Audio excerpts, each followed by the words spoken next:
Algo que hace comunes a House, a MacGyver,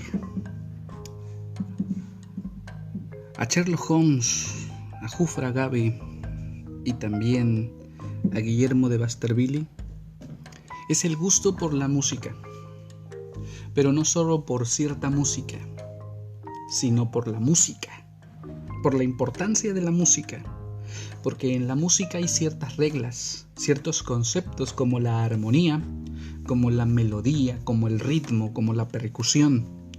Estos conceptos también nacen de la lógica, porque al momento en que estaba surgiendo la estructura de la lógica, también se estaba estableciendo la estructura de la música.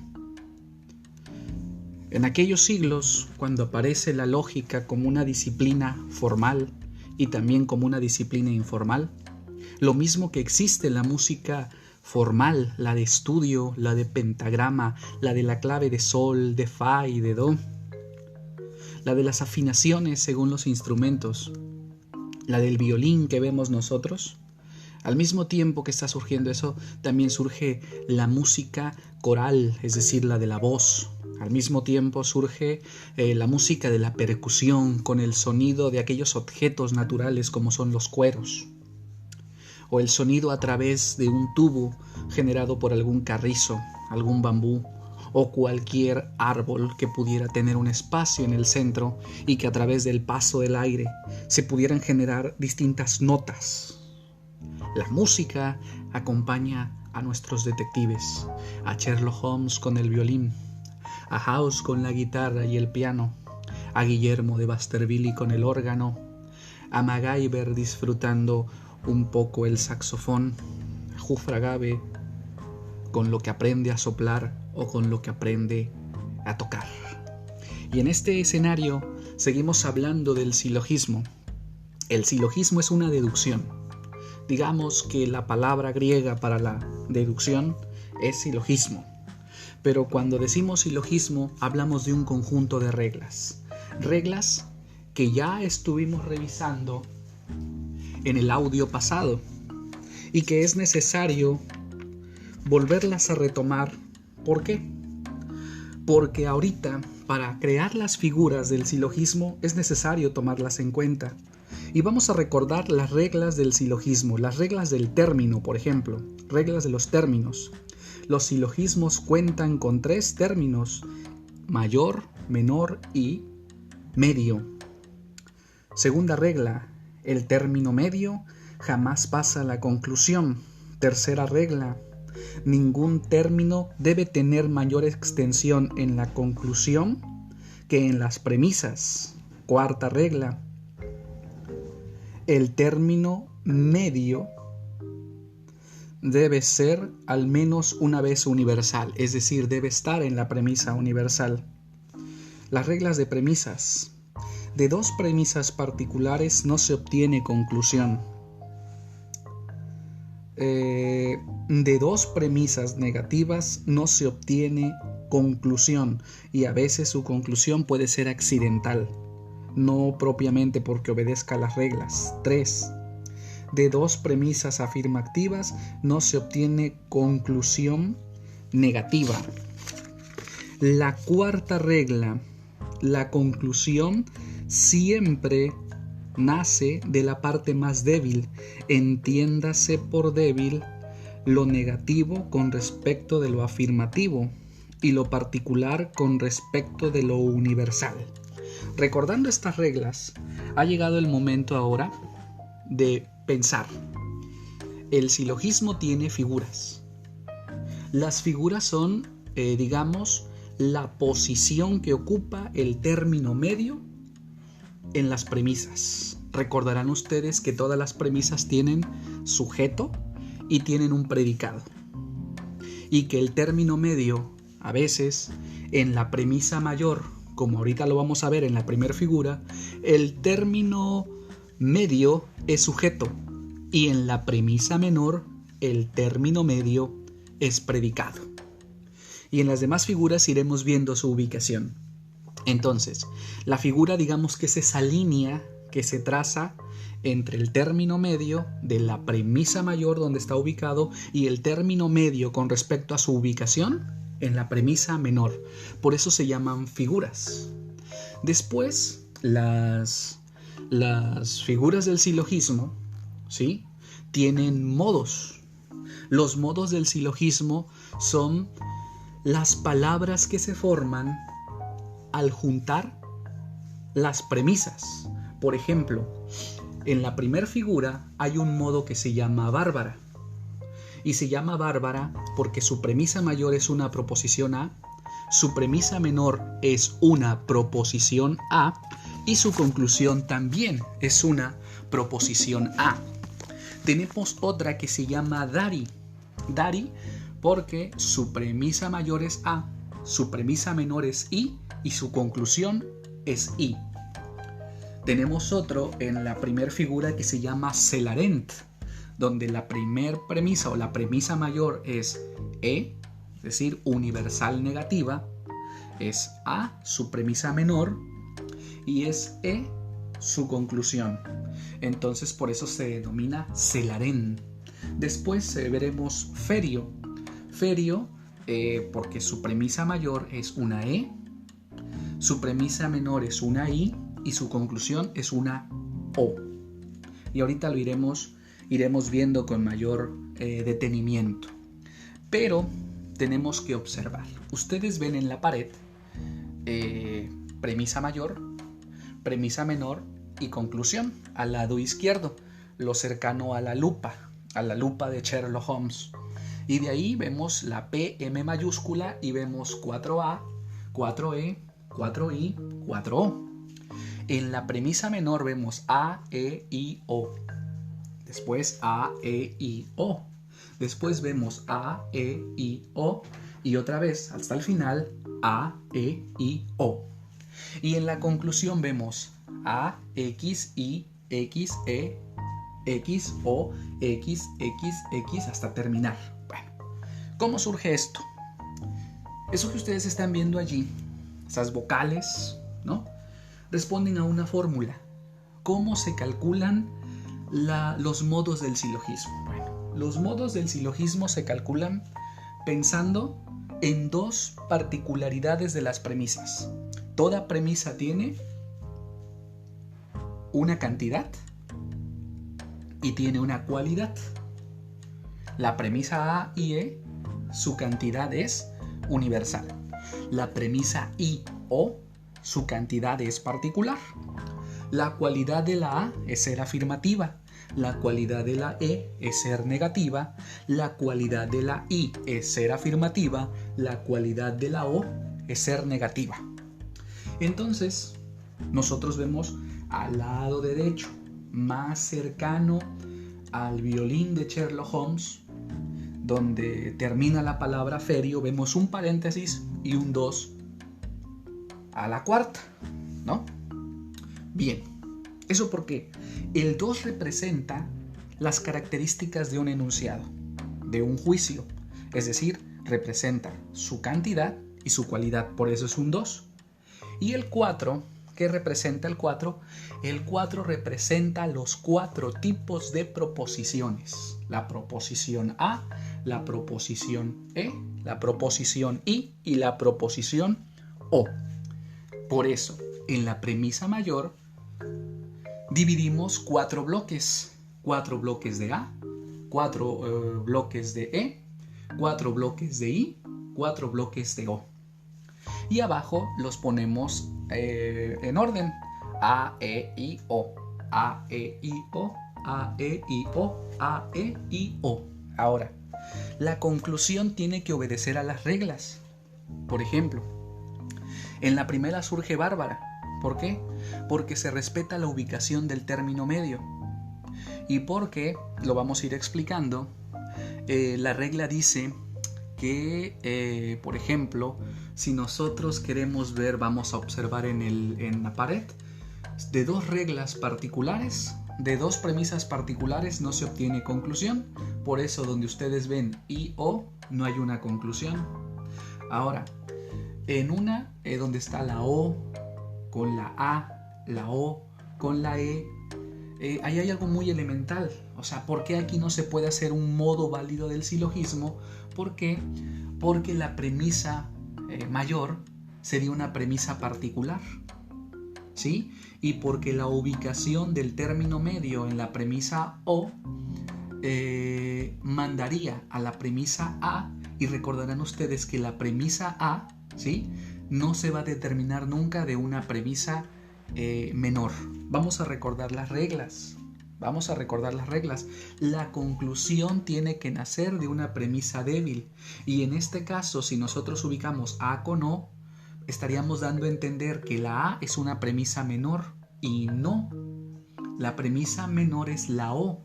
Entonces, por su lugar de ubicación, no se puede obtener una conclusión válida o un modo válido. Vamos a ver. La primera figura tiene 16 modos. Vamos a multiplicar 2 por 2, 4, por 2, 8, por 2, 16. Son 16 modos. Pero de esos 16 modos, solo son válidos 4. Es decir, solo 4 modos respetan las reglas de las premisas y las reglas de los términos. Ahora, hay otro ejemplo donde encontramos E con E. Esas dos E son negativas y recuerden la regla dice de 2 premisas negativas no se obtiene conclusión. Lo mismo nosotros podíamos encontrar en E con O, de 2 premisas negativas no se obtiene conclusión. Entonces, si nosotros siguiéramos mezclando, por ejemplo, si nosotros siguiéramos mezclando I con A, ¿sí?, la solución sería una E. Pero si ustedes se dan cuenta, la I sería universal. La conclusión nacería de la A, porque la A está ubicada en premisa menor. Está ubicada en una premisa menor. Y la regla dice que la conclusión debe venir de la parte más débil. En este caso, la parte más débil sería la A, según la ubicación. Pero en ese sentido esto sería inválido porque se estaría violando la regla que dice que la conclusión siempre viene de la parte más débil. Entiéndase por débil lo negativo con respecto de lo afirmativo y lo particular con respecto de lo universal. Por eso son las X. Ahora, vamos a trabajar entonces con los modos válidos. Aquí en el minuto 13 con 37 vamos a ir trabajando los modos válidos. Pero antes, vamos a leer un poco. Dice: en la primera figura, el término medio ocupa el lugar del sujeto en la premisa mayor. Y lo están viendo ustedes en la imagen. Ustedes ven en la imagen una M y una T.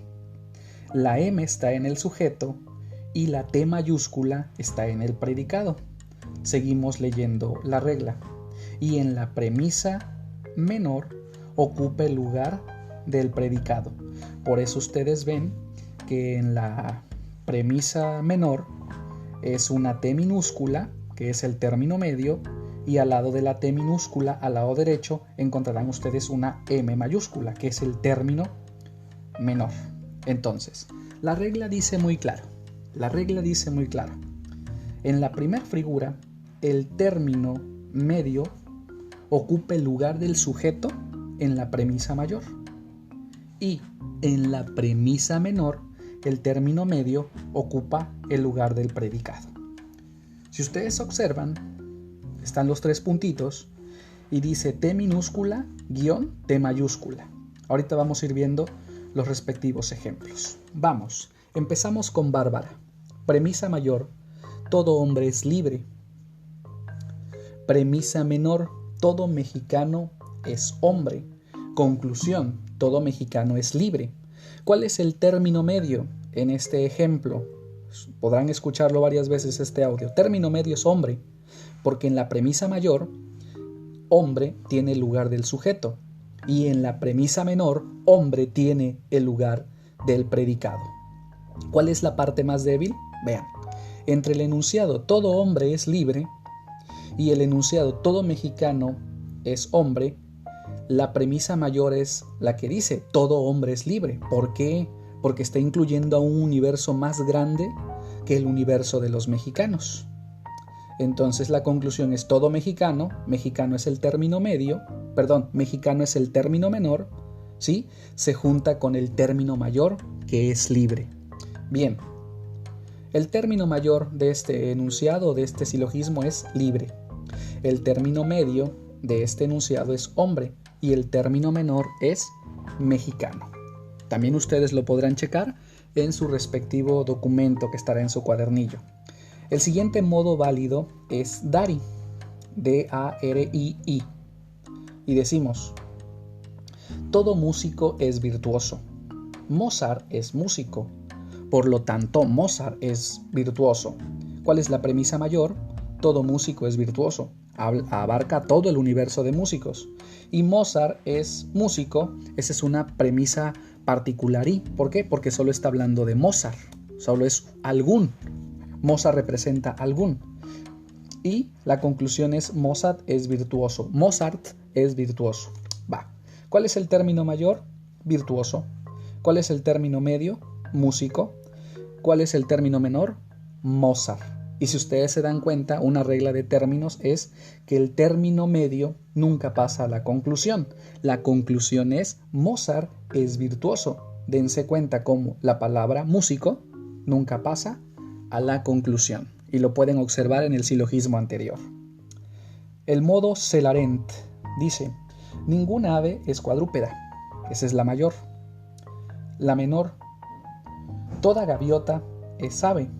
Por lo tanto, ninguna gaviota es cuadrúpeda. Oye, profe, pero hay una regla que dice que la conclusión viene de la parte más débil. Las dos son universales. O sea, la premisa, ninguna ave es cuadrúpeda y toda gaviota es ave, pues digamos que la primer premisa es la menor. No, esa es la mayor. ¿Por qué es la mayor? Por una sencilla razón. Cuando tú dices ninguna ave es cuadrúpeda, esa frase o ese enunciado está aludiendo a todo el universo de aves, mientras que toda gaviota estás aludiendo a una parte de las gaviotas. A una parte de las aves, que es las gaviotas. Lo volvemos a leer. Ninguna ave es cuadrúpeda. O sea, eso es universal, porque ninguna ave, ninguna es cuadrúpeda. O sea, ninguna.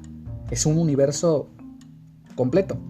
Pero luego dices, toda gaviota es ave. Bueno, sí se está aludiendo a todo el universo de las gaviotas, pero no se alude a todo el universo de las aves.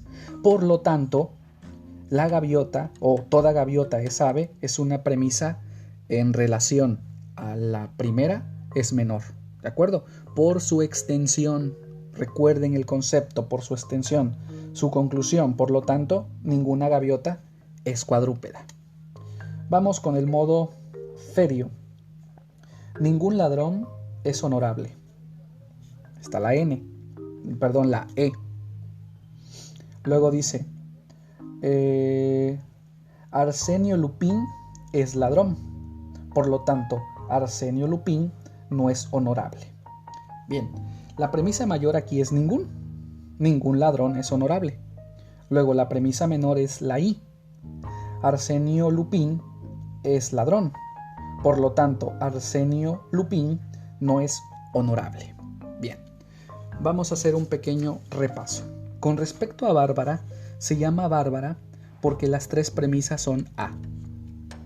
En el modo Dari se llama así porque está la A y dos veces una premisa I, ¿sí? Luego dice Celarem, tenemos una premisa E, que sería la mayor, una premisa menor, que sería la A, y la conclusión es una E.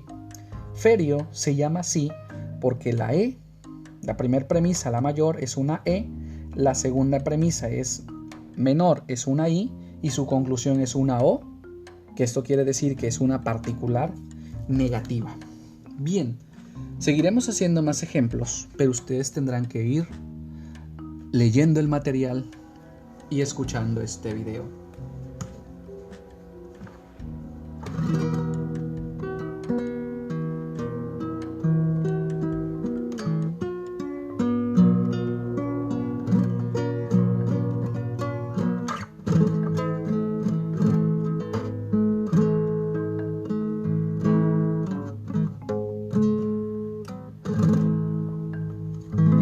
Y en la música también hay notas mayores y hay notas menores. Una nota mayor, una nota menor.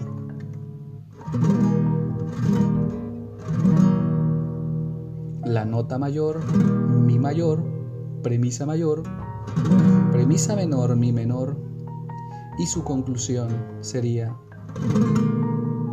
un séptimo, un si séptimo para un mi mayor.